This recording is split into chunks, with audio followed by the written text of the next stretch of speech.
Welcome everybody to the A Little Less Fear podcast. I'm your host for the show, Dr. Lino Martinez. Oh yeah.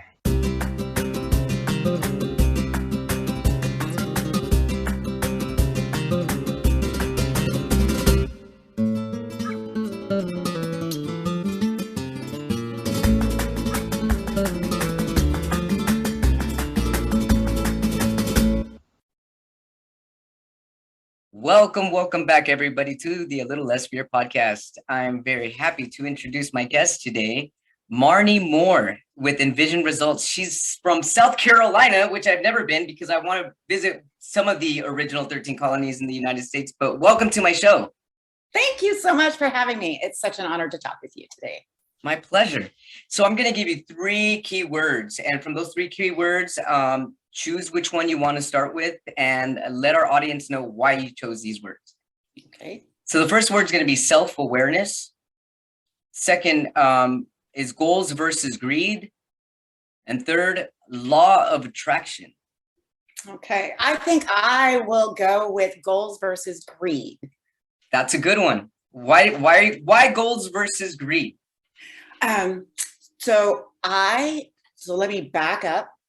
I'm your average everyday person. I'm the average size. I'm the average shoe size. I've had an average life and it's just all average. And I was told for a very long time, media, family, friends, that I should be pretty darn content with my life, that everything is good enough and that I didn't need goals and that I should live simply so that others could simply live. And so goals were those things that took things away from other people. And now I look at it like, you know what, that's not right. A goal is not greedy. A goal is my divine right.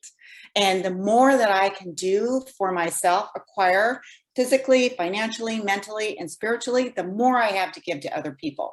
Absolutely. So I don't see goals as being greed. I think that people need to put that aside and go for whatever it is that makes their heart sing and become all that they can, because then they have more to give, more to do. And when you start chasing these goals, when you start taking the baby steps to get to them, everything starts changing. You can start this direction and you move just 1 degree and you just never know where you're going to go. So that's why I like goals versus greed. That's really important. You know what? I've noticed that myself. It's like the more that you're actually doing to build yourself, you're really building for other people. And that's really important. It's important for longevity. It's important to your spiritual growth and for personal development. Mm-hmm. I don't care if the words to resonate with are universe, source, spirit, or God. As human beings, as we become more evolved and we're able to identify bigger and better things or other opportunities in the world, whether they be bigger or better, but we see more, we become more aware, those words kind of start to blur. And so I see those as all being one thing.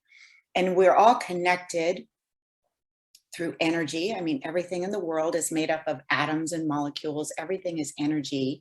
And so when we start expressing that energy and we get into a vibration of what it is that we want to go after in life, you start to breathe and you can relax and you start moving with that energy, and that energy is what brings in the law of attraction. That energy is what helps you manifest or take the action steps to get what you want. In going after a goal, I ask people to make a goal that they would never, ever in their wildest dreams think that they could do. I'm going to buy a house with cash. I'm going to have $500,000 and I'm going to buy that thing.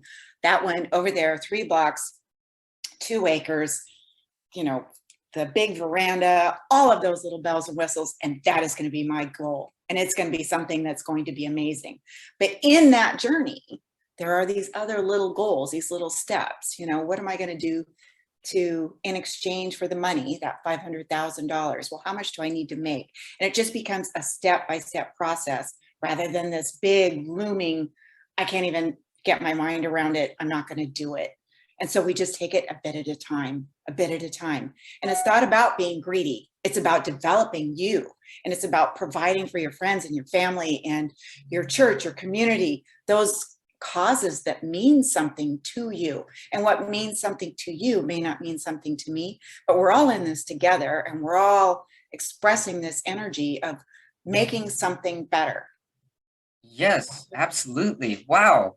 So how does this coincide with Envision results?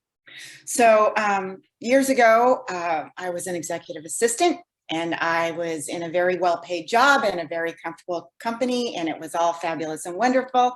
And I was sitting at my desk sobbing because I was so bored. And I answered an ad on Facebook about getting a coach.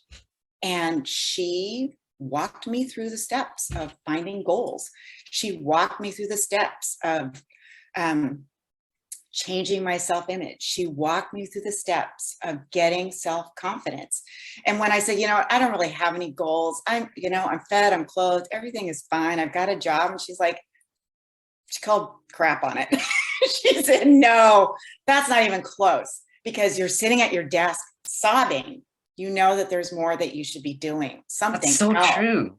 Wow, she so, read you so well. She did. She was really, really good. And so she introduced me to a number of mentors, and evidently they were people that I'd kind of been following right along, and I just didn't realize what I was doing. So right now, I like Bob Proctor. He's a nice old man. He speaks a language that I understand. He delivers his message in a way that I understand. And I always encourage people, find the thing that resonates with you. And he did. And so it made it very easy for me to start achieving these goals. And as time went on, it was like, I need to ditch this job and do something else. And I started looking at coaching. My coach had recommended it. And she said, give it a look. I interviewed a number of companies, and it came down to that when you want to learn a thing, it really helps to start teaching a thing, because you have to learn it well and start doing that. As coaches, our very first client is ourselves. And so I'm the one who has to walk the talk and do what it is I'm asking other people to do. And so that's what I did. And I spent a lot of time thinking about Envision results.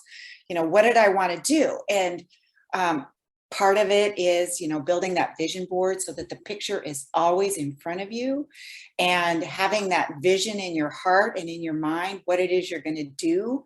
Your affirmations are not, gee, I feel really good today. Your affirmations are, I'm going to buy that house with cash. That's my affirmation.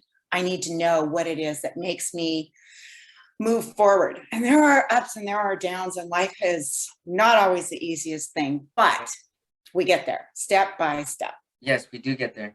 Tell us more about your vision board. Is it literally a board that you created with like magazine cuts, or was it something that you listed in like a book or a diary? I kind of have both. My vision board is pictures. A lot of them are Pinterest. Pinterest is I love Pinterest. You find everything on Pinterest. Yeah, it's so inspiring. I know, exactly. And you can make your wallpaper on your desktop, on your laptop, out of Pinterest. You can download the images, stack them up, save it as a JPEG, and add that as your wallpaper. You can make it anything you want. And so you use Pinterest to make your vision board? Mm-hmm, mm-hmm. Wow. So that when I'm going to try it. One of my coaches suggested that, and she was really good. She said, no, you're just going to do this, this, and this. And she said, okay, let's have a glass of champagne. Okay. It was great. Anyway. Do you mind sharing what was on your vision board, and how long ago did you make that vision, and could you compare it to what it's like now? Oh yeah. I'm always updating it. Oh, that's a good idea. That's true. Because as you go along, things are going to change. So don't wow, that's a good one. Mm-hmm. Yeah. So every so often something is, cruising Pinterest. It's like, ooh, I like that. And I'll bring it in. It's not that I necessarily go looking for, but something inspires me or I don't know, speaks to me in some way. And so I'll save the image, bring it down. And in Pinterest, I have a private board or a private file in there, and all these images that I want to keep. And then every so often I go in and look at them, clean them out, bring down the ones that I want to keep because they still speak to me, and I put them up on my wallpaper. And so I look at them in that way. The human mind works in pictures. in just general terms. Yeah, visualizing things. Yeah, very, very broad terms. So we've got a conscious mind that says we're going to bring in all of this information through our five senses. And we've got a subconscious mind that says this is everything that I'm willing to keep because it's attached to an emotion, whether it made you feel good or bad or happy or anxious or excited or frightened or what have you. You know, I see spiders, I'm going to leave because I'm not my thing. Right. Chocolate cake, I'm all in. Oh yeah. Right? Me too. Exactly. So, so if thoughts are energy and energy is action and action is motion, then that's where your results are. And so, but those thoughts are pictures, and that's where we start. So what's the picture you want in your mind? What do you envision for yourself? What do you envision 3 years down the road? What do you envision 1 year down the road? What do you envision 6 months?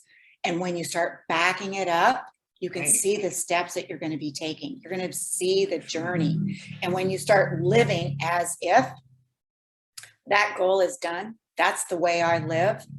There's no exception there. Every morning I get up and make the bed. That's just the way it is. Right. And to walk into the room and have the bed unmade, it's unacceptable. It's just not going to happen. Right. I don't live like that. The house is tidy. I just need it that way. And it's a habit that I've developed. Right. So anyway, the conscious mind brings it in, the subconscious mind keeps it. So pay attention what you're paying attention to. What are you thinking about? Those are the things you're going to do. Could you give us more example on conscious mind versus the subconscious mind? You mentioned something about feelings being involved versus... Yeah. I know we started off in goal and greed, and it's like, okay, look, as an average person, you're not supposed to have anything beyond what it is you need because you're comfortable and right. And anything beyond that is greedy. Okay.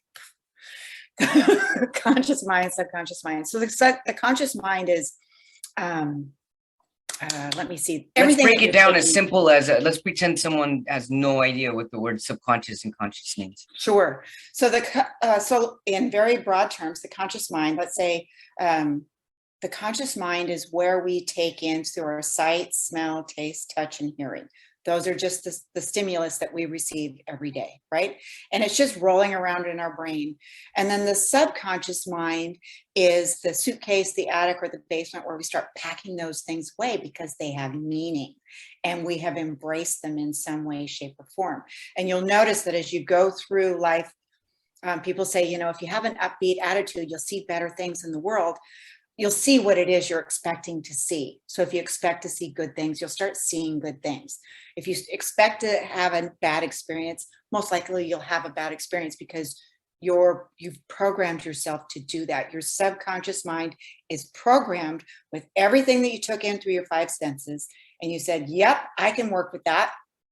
Good, bad, or otherwise, I can work with that. I'm going to keep it.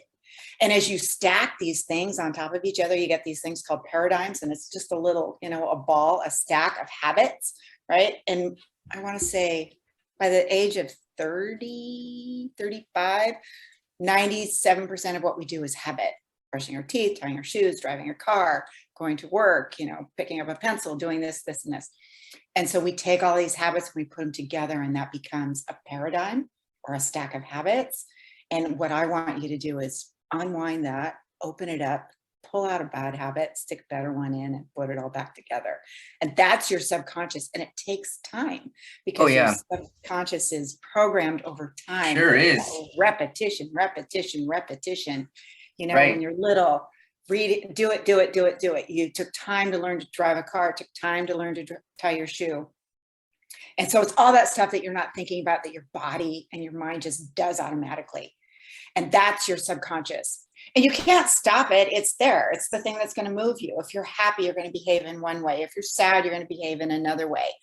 And so what I want you to do is I want you to start tapping into that subconscious and go, okay, let's just slow down and look at what we're doing. What are the results that you're getting? And if they're not what you want, then you have to back it up and figure out what it is you're feeling, what it is you're thinking, and why you're acting that way. And when you can isolate that, then you can start changing it. You can start going, oh, okay, you know what? I have a habit of leaving my shoes in front of the front door. That's got to stop. That's just got to stop. So why am I doing that? Well, it was just convenient and somebody else always took care of it. Okay, we're not going to do that anymore. And I know that that's very simplistic, but, you know, we need to figure out, you know, what it is you're doing. You know, I talked earlier about Rich Litvin, and he talks about making a list of all of your fears. And when you can identify your fears, you can figure out what your desires are, because your fears are clouding that. Right. You don't, you know, you don't want to move through those. It's Mhm. scary. You know, that's a fear. It's scary. And so you need to identify it and recognize that it's just a fear. There's nothing that can hurt you unless you let it. Do you have an Right. example of somebody that you've worked with that seemed to be a little stuck in their fear and their bad habit into their subconscious, and it was just kind of hard to break, but then they finally figured it out and you helped them kind of? I have a friend up in Toronto, Mhm. and she cannot make a phone call to talk to some of her patients. She's an oncology nurse, and she just can't make the phone call. So she'll text them or email them. She can't make the phone call. To tell them that the bad news? To just not even to tell them bad news, just to Just check news in and general. she just can't make that phone call. Okay. I was like, what is your deal? Yeah. That was my question. What is your Right, deal? right. It's a phone call. You're just going to ask them what's going on. What did they think? How did it go? True. I got the questions. This is what you're going to ask them. And she said, well, and that was her answer. She didn't even know what it was. Wow. And so I said, so That's you're okay really now. tricky. Yeah, it seems like she's definitely not. She wasn't aware. Yeah, whatsoever. she's not even. So anyway, so the last time she said, I can do that. Okay, I can do that. Okay, so did you do that? No, I did not. Well, this got in the way and that got in the way. And often we let life get in the way, and you can't. At some point, you've just got to stop yourself and do it. And so I asked her to write down the questions. I asked her what they were going to say to her, and that helped her to identify what the concern was. What did she think they were going to say? Mm-hmm. Are you sure? Because you don't know what they're going to say. You haven't talked to them. Yeah, you have no idea. Yeah, you have no idea. That was just what Her mind was preconceived telling her. anxiety. Yeah. And so the last conversation we have, I said, I'm not going to talk to you until you make this phone call. You've got 3 phone calls to make. This is not the end of the world. Make the bloody phone call and tell me how it went. You'll be fine. It'll be okay. And she said, fine. And sometimes that's what we need. You know, it's really easy to go to work for somebody and bust your butt for your employer. But would you bust your butt for you? Right. You're the CEO of you. Exactly. Would you hire you? Would you allow yourself to blow those things off? That's your assignment. That's your job description. That's what you need to do. Come on. So what happened with the doctor? Was she able to break that? Yeah, she's an oncology nurse. And so, nurse. yeah, Okay. she's able to break it. You know, it just took some pushing until she actually realized that she was blowing it off because she was afraid of these people saying, you know what, I really don't like you calling me, or I really don't want to talk to you. I see you enough in another setting. And it was, she just was afraid of what she didn't know. And a lot of life is that way. We're afraid of what we don't know. What does somebody think? What does somebody feel? Are we going to be pushy? Are we in their way? No, just do it. Just move forward. You don't know until you know. And yeah, it's hard. And yeah, some people are going to be negative, but it's okay. They're words. Yes, okay. exactly. They're just words. You'll be okay. And it's hard. You know, I got my feelings hurt too. Life is up and down. And oh yeah. You know. So what keeps you going? What keeps you motivated? So I have a really great partner, and he is annoyingly positive all the time. And so and that's good. Yes, that is good. And I have realized at the ripe old age of 55 that I want stuff, and I want to do things, and I want to go places. And so this annoyingly positive partner It's like, well, then let's go do those things. And he's suddenly on, not suddenly, but he's on my team. He's on my side. And he's willing to say, okay, I can get on board with all of that. You know, you've always been supportive of what I want to do, and I'll be supportive of what you want to do. And I can do anything with a wingman. So that's what keeps me motivated. I've got this guy that I'm trying to catch up to, and he's happy as a clam to support me and to move forward. And now that I've got a wingman, you know, I got somebody that I can lean on and let him carry some of the load too. You know, it's not always that way, but he's not tearing me down. He's happy to just stand there and go, okay, let's try How long again. has he been your wingman? 10 years. 10 years, that's a long time. Congratulations. Yeah, thanks. So How did you, do you mind me asking how you and your wingman met? We met at a business dinner many years ago. It took us like 6 years or 7 years to finally connect the dots. Wow, that's a long time. We met over the course of that 6 years, I guess every 2 or 3 years, until we were both in the same chapter of the same book. That's how I tell it, in the same chapter of the same book. Meaning the right time at the right place. Yeah, that's it. That's congratulations on that. Yeah, thanks. And we both had lives prior to we met each other. And so it took some time for all that to come together. And, you know, truthfully, the first time I met him, I didn't actually remember his name. When I met him again a few years later, I was like, gosh, he looks really familiar. I wonder who he is. It's so interesting. I love hearing these stories. It's good.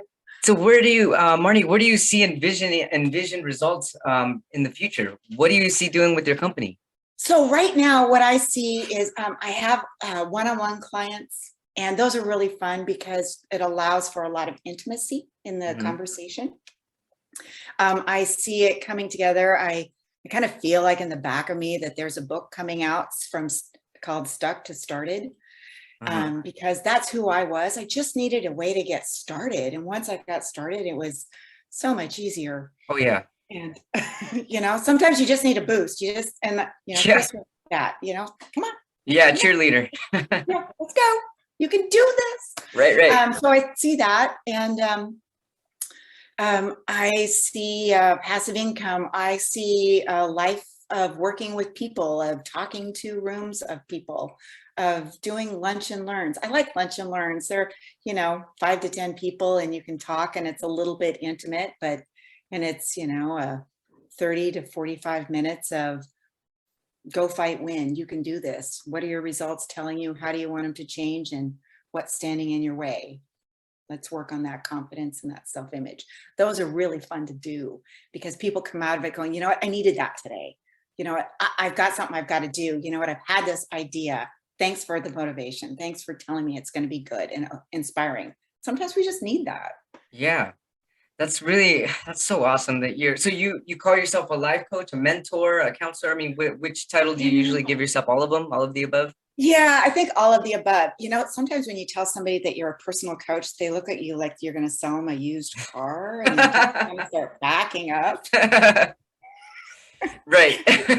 Right? Yeah. Okay. So, but everybody needs to realize that everybody who's going forward needs a coach, right? And so if you can take the word coach off of it, and I don't want to say mentor because I'm not Tony Robbins, I'm not Bob Proctor or Jim Rohn, you know, all of those people, they've earned this public figure, this stature of being a mentor, and I've been there and done that. Well, to be honest, we've all been there and done that. And now I've decided to put it to a proven script, a proven program that says we're going to start with your goals and we're going to talk about your self-image, because if you don't see yourself doing what it is you want to do, you're never going to get there. So that's where we're going to begin. What do you want and how do you see yourself? And in there, we're going to take those steps. We're going to break it down into a whole new way of seeing yourself. I don't want to be your hero. I'm not your hero. I'm just a guide. I have a program in my hands that says we can do this step by step. And at the end of it, you're going to be your hero. So I see Envision Results growing in that way. And at some point, I will probably put together my own program. But right now, I use somebody else's because it works. Because it's been proven, right? Yeah, it's been proven. It's called Thinking into Results. And it has been proven and proven and proven. It's a great stepping stone. It's a great tool to just achieve goals step by step, and to have a working frame. And sometimes that's what you need. You need to read the directions in the box. Yes. Are you working with specific age groups, or is it all age groups? 18 and up, children? I have said no to teenagers and below. And I'm kind of funny. The dynamic is very different. It is very different. And kids need something that I don't have. And I'm just not sure what that is, but I just don't feel like that's me. So my age group is really and truly my age group. 35 to 65, I've got them all in there. And like I said, most of them are private because it allows for some more intimacy. And when a person is first starting out with a coach, they don't even know what to expect. And so talking about what their goals and their dreams are, they don't need anybody else sniggering at them. They need to be in a supportive situation. They need to have somebody who is on their side, that's got their belief, that is there to champion them. And I'm your wingman. You're going to accomplish this because I'm looking at it from the outside. You can only see what you can see from here. A fish doesn't see the water, but we see it from the outside. And so everyone needs a coach or somebody on the outside to say, I believe in you. I know you can get this, but you got to pick up that left foot sooner. You got to move forward quicker. You got to take action. And it's hard to do. It's scary. And that's what a coach and a mentor does. They have your best interest at heart. They just want you to move forward. I got a wingman. I also have 2 different coaches. So I'm moving forward. That's my goal. I have all kinds of goals. Envision Results is going to be a tool to get me to those goals. I love it. Thanks so much. Wow, I feel like doing 20 push-ups right now. I'm like, hang on. I'm getting pumped up. Thank you so much. I believe you can do it. I know you can do it. Thank you. 5 at a time. 5 at a time. You can do it. Well, this has been an amazing interview. Thanks so much for pumping me up. And you know what? You got it. You're going to be your own hero. Everyone's got to be their own hero. And you're an incredible guide. I already feel like I've been, what's the plural word? Guided? Guided? Is there a plural for guided? Guided. I hope you got something out of this. This was really fun for me. I did. Thank you. This has been amazing. Always fun to talk to people. I would love to have you back in the show to see how everything's going in a few months. Absolutely. I would be happy to do that. Thank you so much. So you're welcome. How can our audience find you? So I talk to people one-on-one to see if we're actually a fit. Find me on Facebook, Envision Results. And there's a group there. There's probably 500 people in it that listen to me talk. Like this morning, I did an interview with a woman who specializes in trauma therapy. And so there's information in there, and that's where you find me. Send me a message or on Instagram, Envision Results, and let's talk and see if it fits, if it's something that you feel like you can work with. There's no sense getting a coach if you aren't going to do as you're told. You're not going to, right? Even if you're going to the gym and so they're telling you to do 5 reps and you sit there and stare at them like, I'm not going to do it. How are you going to get results if you're not doing what the coach is telling you to do? Exactly. Major athletes have coaches because they need help. Executives have coaches. They need help. Politicians have coaches. Anyone that's got a bigger goal outside of what it is they're doing, they have somebody that's in there going, come on, you got to move. You've got Jiminy Cricket right here. Yes, exactly. That little white angel, little red angel. That one. Yeah, for sure. Absolutely. Well, it's been a blessing meeting you, Marnye Moore. Thank you so much for being on A Little Less Here podcast, and I look forward to seeing you again. Absolutely. Thank you. Thank you.